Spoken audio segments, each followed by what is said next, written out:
Bonsoir à tous, j'espère que vous allez bien, que vous passez un bon lundi, début de semaine, que vous avez la forme, vous avez la pêche, que vous avez passé un week-end ressourçant. Je suis Natacha Tessier, coach de business et mentor pour les femmes entrepreneurs. Je vous partage mon quotidien en live, donc je ne sais plus, on doit être au 71e live, je ne sais plus, je ne les compte plus, ça y est.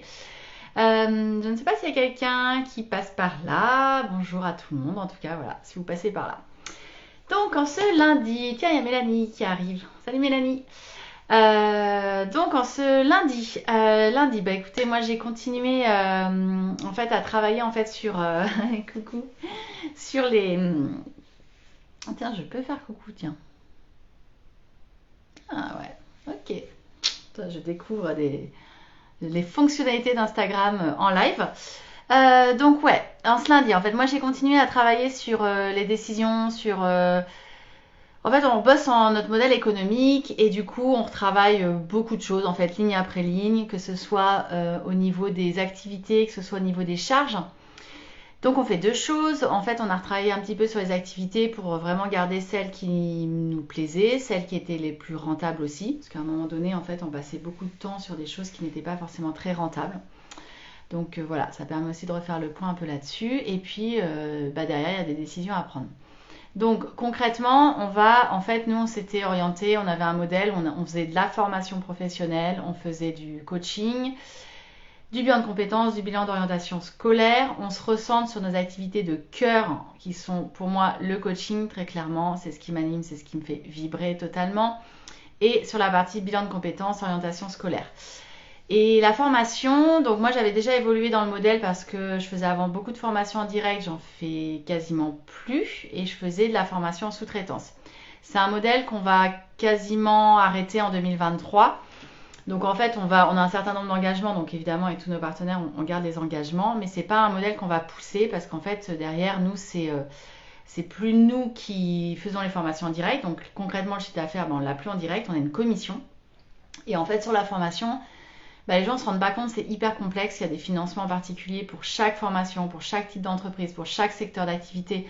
On est avec différents opérateurs de compétences pour des financements, on est avec Pôle emploi, on est avec plein d'institutionnels. C'est hyper chronophage en termes administratifs avec la certification Calliope qui est venue rajouter énormément de choses à faire. Et que ce soit pour les formateurs en tant que tels et également pour les organismes de formation qui portent les formateurs. Et clairement, par rapport au taux de commission qu'on pratiquait et qui nous semblait juste pour nos formateurs, c'est pas un modèle qui est rentable. Donc c'est chronophage, donc du coup ça, on va l'arrêter progressivement. Donc du coup, voilà, j'étais dans les annonces aussi pour certains formateurs que je porterai pas leur nouvelle formation. Voilà, il y a quelques formations vraiment qu'on va garder, qu'on va pousser. Et puis d'autres, on verra en fait en fonction de 2023, comment ça se passe, qu'on a envie d'en faire. Mais voilà, l'idée c'est de faire qu'il y ait moins d'activités, qu'on se ressente vraiment sur ce qu'on aime, sur ce qui nous plaît, sur là où on est le meilleur en fait, et là où on sait en parler, et c'est le plus simple pour nous. Donc moi ça sera le coaching pro, le coaching business, tout ce qui est entrepreneuriat féminin, voilà, tous les programmes qu'on a. La formation, on garde toute la partie e-learning parce qu'en fait moi j'adore ça, développer des formats e-learning. Alors blended learning parce on fait de la classe virtuelle pour essayer d'animer en fait que les personnes ne soient pas juste derrière leur écran à faire du e-learning, mais qu'il y ait la possibilité d'avoir un forum, d'avoir des interactions et d'avoir des classes virtuelles.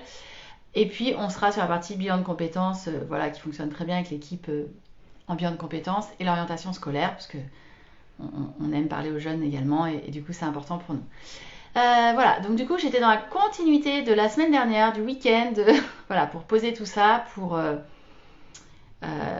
continuer tout ce travail-là, parce que ça nécessite pas mal de changements en fait au final, je rentre pas dans les détails, mais il y a beaucoup de choses à voir. Et puis voilà, et du coup je pense que toute la semaine on sera un peu là-dedans, et que la semaine prochaine, ce sera calé comme on a envie, voilà. Donc je ne sais pas comment a démarré votre semaine pour vous, si vous avez démarré en faisant des activités qui vous faisaient plaisir, si vous étiez au contraire le nez dans la paperasserie, si vous faisiez de la com, si vous faisiez de la fabrication, si vous faisiez de la production, de la conception, etc., de programmes ou autres. En tout cas, j'espère que vous avez passé une belle journée. Moi, je crois que je vais aller sur les chapeaux de roue, t'as raison. Je vais aller profiter de la belle lumière. On a une belle luminosité ce soir, donc je pense que je vais aller en profiter pour bah ouais, la fabrication. Ouais. La fabrication de savon à gogo, c'est clair. J'ai profité ouais, d'aller me faire une petite balade avec une belle lumière dans les sous-bois. Et puis voilà, profiter de la fin de journée, me changer les idées, changer d'air. Je vous souhaite une très très belle soirée. Je vous dis à demain pour le prochain live. Ciao!